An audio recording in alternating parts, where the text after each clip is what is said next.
We are a family of 6 who call the ocean our home.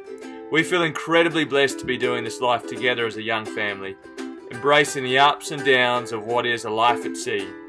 This is our floating home, Happy Days, and you are invited to follow along as we share this incredible adventure, have a laugh and be inspired to pursue a life less ordinary.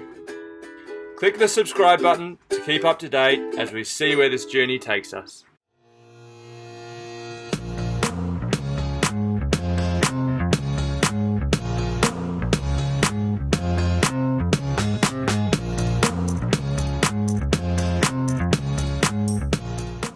Today is rigging day. We're heading into the marina to get on with it.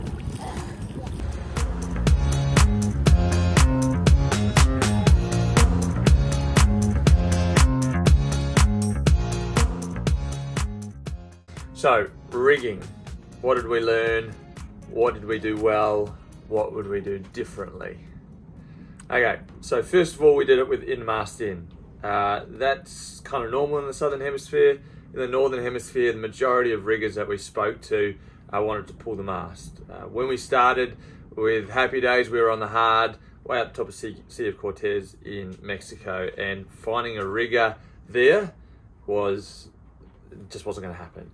So we contacted a number of riggers stateside and inquired about them coming down to Mexico to do the work, and ultimately they were too busy, it was too far and too expensive. So our options were to either do it ourselves in the yard there at Penasco, which would have involved getting a crane in to pull the mast, or sailing down to La Paz because we'd heard of a rigger down there.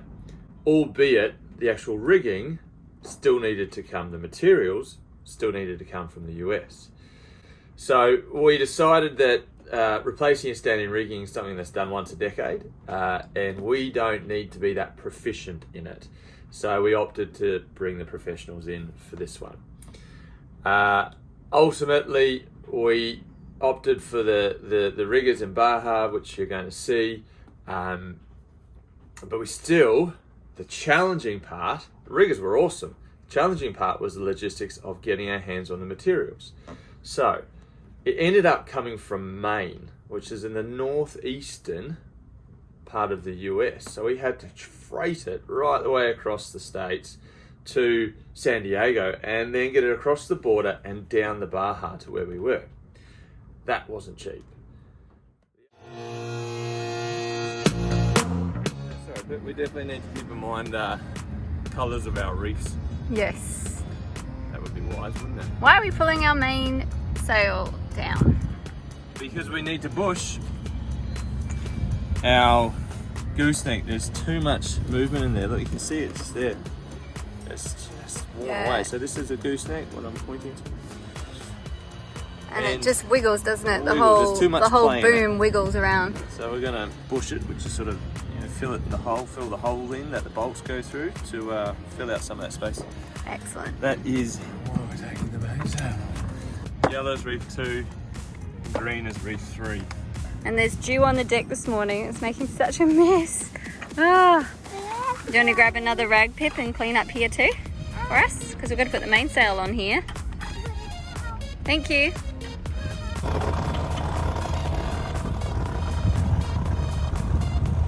Hey, the rigging's arrived. Yeah.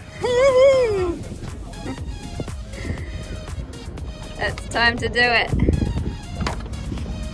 No pressure, mate. But the riggers are here and they're ready to go. Castle hustle. We'll get this mainsail. Luckily, we're not on the clock or anything.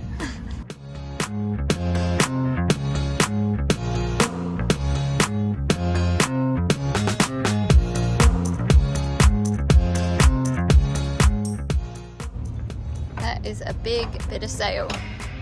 All flaked. But it's sitting on top of our solar and we've left the battens in, so we're going to have to figure out if we can put it somewhere else. And we don't have, we're on a dock that doesn't have shore power, so we need our solar. Kitty! Hello! We've got a new cubby for a minute. I don't think any homeschool is going to happen today. because everyone's learning from these guys.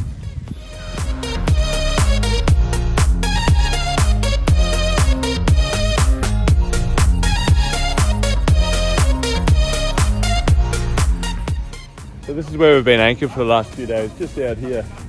Past the aluminium motorboat you can see. New Zealand made too. And this is the dock we're on, so it's not far. So smash it out, get it done.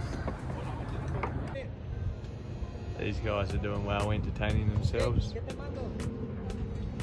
We're an hour into the re-rig. The paints are out. No, la 10 mucho. Oh, thank you so much. Thank you. Well done, Tid. Keep them hydrated. Very nice glass. So, this is compact strand here. Yep. Yeah, those are much more. They last a lot longer. They have a lifespan of 20 years instead of 10 in the foam. And less stretch. Less stretch too. We had lots of discussions about compact strand versus standard 1x19 wire. And if you're not into boats, you probably want to tune out now for the next wee bit, because compact strand or Dyform versus standard 1x19 wire, there's a difference both in strength and flexibility and also in cost. So we had read in our trusty Leopard owner's manual that the rig was Dyform. And the main thing for us was we plan to do a lot of miles at sea, and I don't want to be looking up at our sails and masts going, gee, I hope it's okay. It's one of those things with your family on board, it needs to be solid, it needs to be a don't argue. So we went, okay, after much umming and ahhing and phone calls to different riggers about standard 1x19 versus Dyform, we went, let's just go with Dyform or compact strand, even though it costs more. The main reason we did that is less stretch and a higher load it can take. On a mono hull, where if the wind is to pick up, it's got the ability to heel and spill some of that wind out of the sails, taking some stress off the rig and off the mast. On a catamaran, if the wind picks up and you've got too much cloth up or a squall comes through you weren't ready for, it doesn't have that same ability to heel and spill the wind, so therefore there's greater load that comes on your rig. So, we went for compact strand.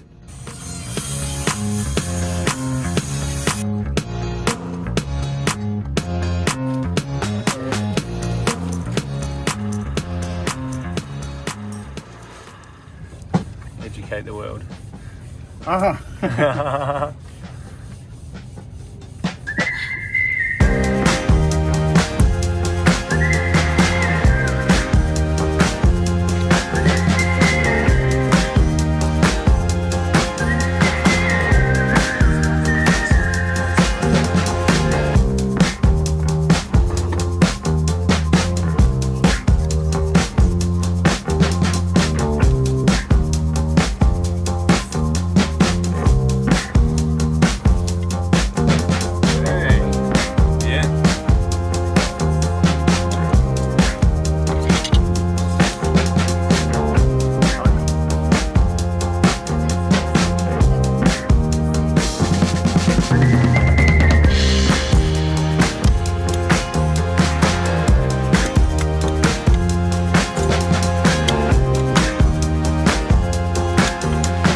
So there's no water intrusion into the mechanical fitting.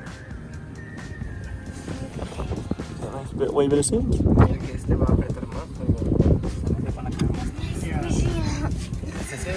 It gets even tighter because we didn't go the whole way last time. No. Just get into it and then wipe it off at the end.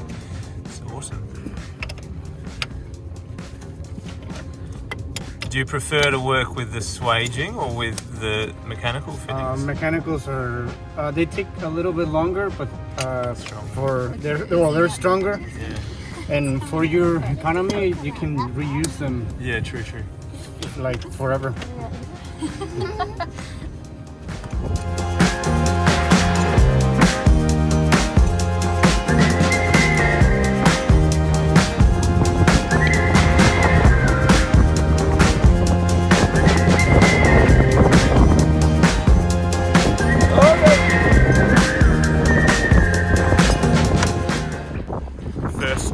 shroud going up. Yeah, on the starboard side. Here we go. You got it.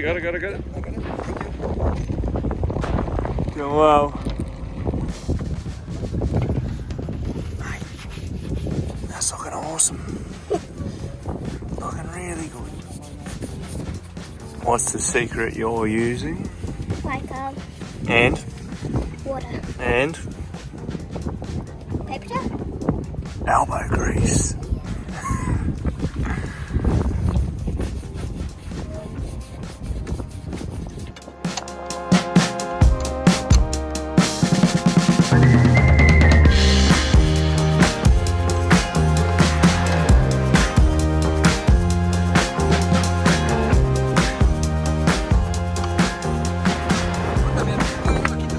Hey, it fits.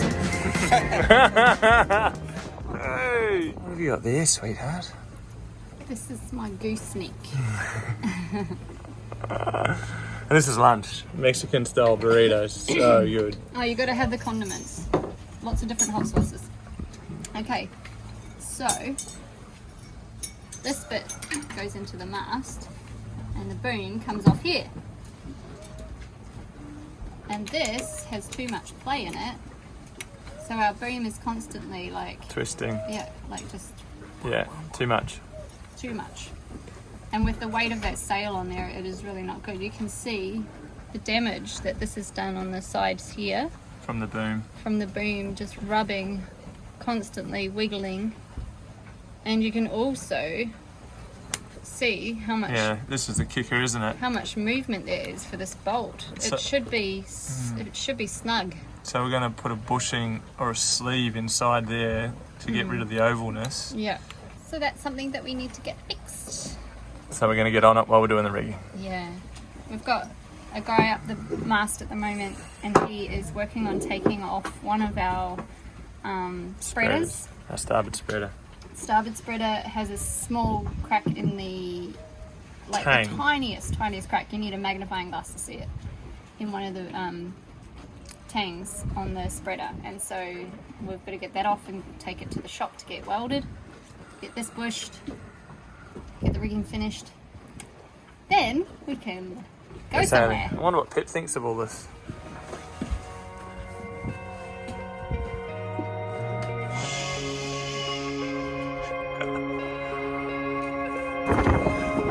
Yeah, so there it is, our starboard spreader.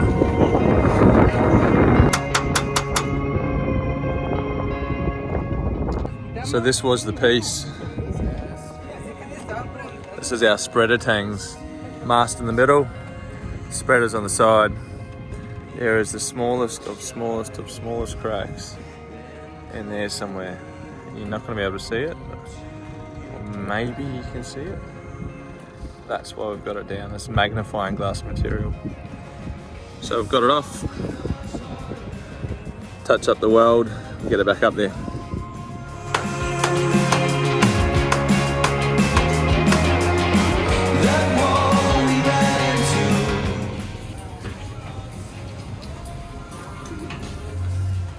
Alright, this is where it'll happen.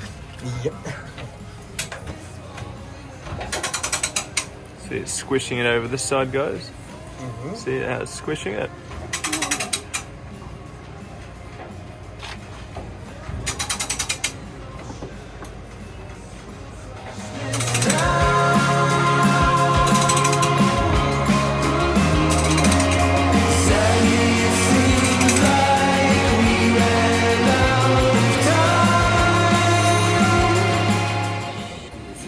Oh, there it is, look, there's your difference.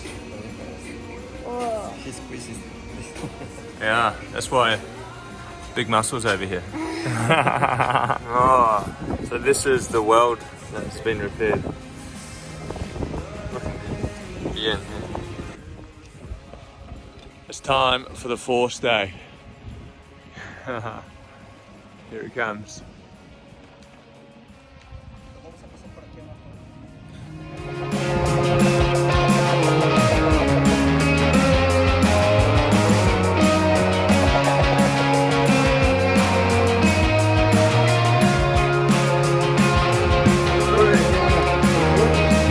There you go.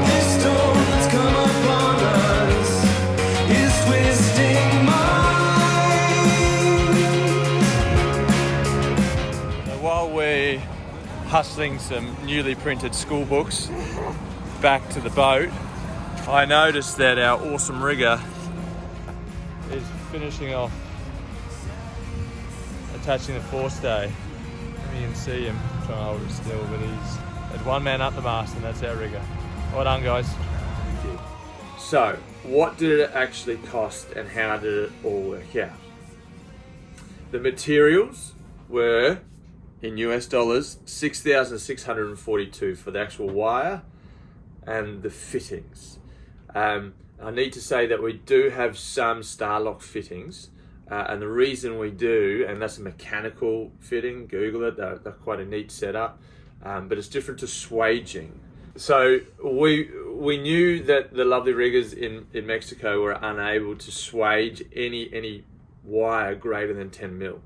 So we have on our upper shrouds and on our striker, we have STA-LOK fittings. So they're a wee bit more expensive, but that's in that cost of $6,642.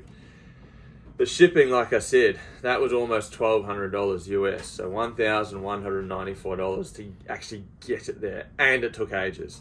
We were sort of in La Paz going, any day now, any day. And the other thing, before I get into labour costs, we said that we opted to bring in the professionals for this one as opposed to doing it ourselves. Part of the labour included taking off the 30 odd rivets to pull the spreader tang off, take it to a professional welder to have that little bit of aluminium weld redone, and then put the 30 odd rivets back on, the spreaders back on, all done up the mast in water. So it was a very good effort. So the costs for the fitting and the labour is 121,000 pesos, all right? But still, the thing that was interesting about that was that they preferred a cash payment. So I think the maximum you could get out from the ATM was 8,000 or 9,000 pesos a day, and we had like 120,000 pesos we had to come up with. So that took some logistics again, but we got it done. That's the equivalent of about $6,090 US for the labour. So all up, the replacement of our standing rigging was $13,962 US, and we helped out wherever we could. It's the realities of getting things done in Mexico. Lots of pesos. Lots of pesos to pay for our rigging. Yeah. And we're just counting it so that we make sure we've got the final amount And then to hand over at the end of today, because these boys have done an outstanding job. they have. Packing up after all the hard work. Rig is done. Woohoo! There you go, eh? Legends. Bye-bye. Crazy thing is, as you look up, guys, can you see all the thousands that we invested? Does it look different? Yeah, it's shiny. Oh, it's definitely not an aesthetic pleasure, that's for sure. But new rig right the way through. Strong as an ox, that's the plan. Hey! How's that sunset? And check out that moon.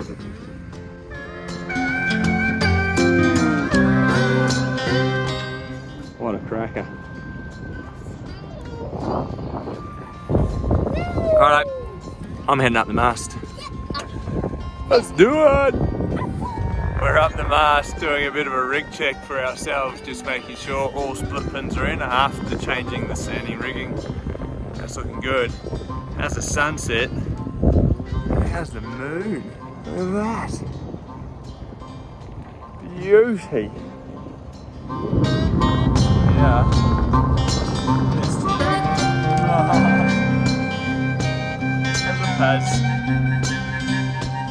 Why did we replace our rigging? Probably the main reason is insurance. I believe that there was no visual signs of the rigging that was on Happy Days having an issue. It was fine, it was solid. Insurers say every 10 years it needs to be replaced. And so that's why we did it. That's the main catalyst. Probably the greatest challenge compared to when we re-rigged our other vessel in Australia was where we were in a foreign country, a non-English speaking country, and like riggers in Central America are few and far between. Would we re-rig in a foreign country again? The answer is yes, if it's the right rigger. The guys we used were proficient, they had integrity, they cost a bit more than we thought it would, definitely, but they got the job done. And between what you're seeing now and where I am at the moment, we've done a lot of miles and it's been solid. So that's a big thumbs up. Remember how we said Leopard said Dyform or compact strand wire? I was talking to a rigger in Australia that had just re-rigged a couple of Leopards there, and he's like, "Oh no, we use standard 1x19." And in fact, the rigger down in La Paz was like, "Done thousands of boats. It's standard 1x19." It was us that was being difficult, going, "No, it needs to be compact strand." And he's like, "Whatever." In the end, he was like, "Do what you need to do." And we said, "Well, it says compact strand. We're going to do compact strand." We get the rig down, we cut the rig, the old rig, and it's standard 1x19. Ugh. Anyway, we now have compact strand, but just very interesting. There may be a takeaway there for other Leopard owners. We've just done our last grocery shop and gotten some fresh fruit and veggies. We're getting ready to push from La Paz after how many weeks now? I think we figured out 6. 6 weeks we've been in and around here waiting to get the rigging done. Rigging's done, we're ready to go. So the next stop, fuel dock, and then we're gonna go anchor probably out at Espiritu Santo for a few hours and check what the wind's doing and head off to ED. Either tonight or very early in the morning. Yeah, which is about a 2-day or 2-night, 3-day passage. Yeah. So we're excited to get moving. Oh yeah, Yeah. the beginning. Hi guys, hit subscribe and ring the bell. Head over to our Patreon page and show your support. Thanks for watching.